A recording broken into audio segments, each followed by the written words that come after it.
In our previous video, we talked about today's video is on bias, and that's page 13 of your notes. In our previous video, we talked about what makes a good sample. And a good sample is one that looks like the population, it's just a smaller version of the population. A biased sample is a sample that overrepresents a portion of the population. So when we say something is biased, we say it overrepresents or underrepresents a portion of the population. Biased samples are the result of a bad method of collecting the data.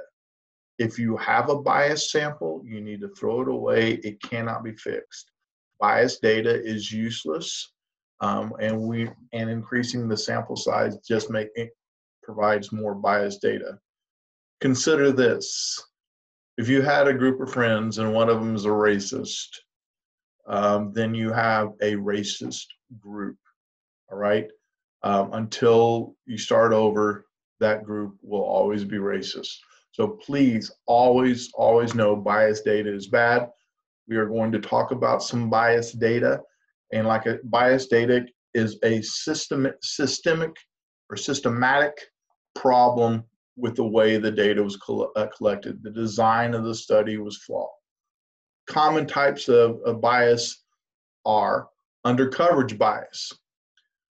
And undercoverage bias occurs when members of a population are not able to be selected or chosen for a sample because we are not able to account for them. For instance, if we are using a landline phone to call people, we eliminate basically all the homeless because they don't have landlines because they don't have a house. And a landline phone is one that's wired into the wall. So obviously we couldn't get the homeless and we couldn't get inmates, etc., or students who just had, or people who just had who have a cell phone. So obviously undercoverage bias means we're not able to account for them. Non-response bias, which is one of the most major problems that we have today, occurs when a member of the population is randomly identified. So it's like, hey, we put all the names in a hat, or however we did it, however we selected this person. We selected a group of people, and the people refuse to participate in a poll or choose not to retain a survey. When I was growing up and was young, you would get surveyors would call the house and people would be happy to answer those questions. Now we're a little more cynical because of identity theft, and as a result, we have non-response bias because people who were selected refuse to answer the poll.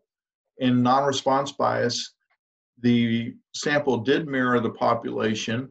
However, part of the sample refused to answer. So basically, the sample looked like the population, but then the sample refused to participate. So the results of the sample does not look like the population. Voluntary response bias happens all the time. And it occurs when anyone is permitted to choose to respond to a general invitation. I don't know if you've been on the internet, but if you go to some internet pages, they'll have a little, hey, do you support this? Do you like this? Which is your favorite one of these? Those are voluntary response bias because the only people who respond to those have very strong opinions. All right, so they tend to overrepresent those who are substantially in favor of something or substantially opposed to it. For instance, are you in favor of all-year school? Well, some people, the people who are going to respond are those who absolutely think it's the worst thing in the ever. And then the other people who are going to respond are those who think it's going to help children or help their families out more than anyone else. Those who are in the middle, they're going, meh, I'm not sure. They're the ones who don't respond, all right? And then finally, we get to one of my favorite to talk about, is response bias. Response bias occurs with questions that are embarrassing or sensitive. In other words, the question is non-neutrally worded and leads people to a particular response based on the way you phrase the question, or it's a sensitive question and people flat out lie because they're afraid to express their answers. So here's a couple possibilities. where someone might be prone to lie. Coach Ham asked the football team if any of them had stayed out partying that weekend. And when you asked them if they stayed out partying that weekend right before the game, you know what? It was amazing. That has never happened. There's never been a football player who's ever done that under Coach Ham's. Because if you ask them all, no, of course we weren't partying out, because they're embarrassed or they're afraid they're going to get in trouble because they know Coach Ham's going to hurt their bodies if they were doing the wrong thing. Example of where the wording of the question influenced the response. Are you in favor of providing school lunches for children that do not have enough to eat so that they have a chance to have a normal life? Well, most of us are pretty decent people, and we're like, yes, I'm definitely in favor of that.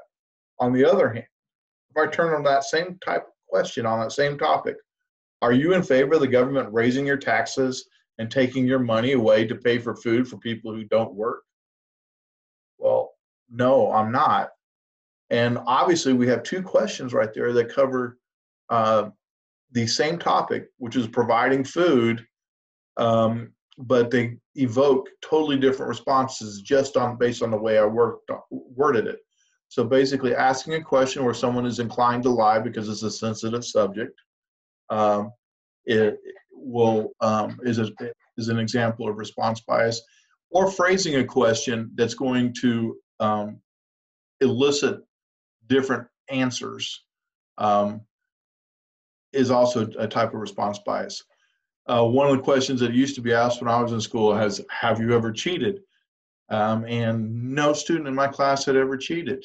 I don't believe that to be the case, but it was a sensitive question so that people would lie. And then, so basically, we have different types of bias. There are other types, but these are the most important. The first one being undercoverage bias. Undercoverage bias is when our method of collecting data does not reach a part of the population. All right? If I send out mailing to houses, well, then I missed everyone who doesn't have a house. Non-response bias. Non-response bias is I selected the right people. I selected a good group. It's represented the population, but people refuse to participate. Voluntary response bias. I did not select the people who get to participate. And so whoever wanted to participate did. And so it underrepresents the population there. They used to do these call-in polls and probably still do something, which song, the battle of the songs, which song do you like better? The only people that called in were those who really liked or really disliked the song. Oh, I love that song. That's when I met Johnny. It's my favorite song. It's the best ever. Or on the other hand, that is the song I met that two-timing cheat, Johnny. I hate that song. Worst song ever. All right. And then, of course, we had response bias that we spent some time over. So basically, that's bias definitions. You need to make sure you memorize those definitions. And we're going to do a couple of free response practice problems so we know, so with those type of things in the next video. Thank you.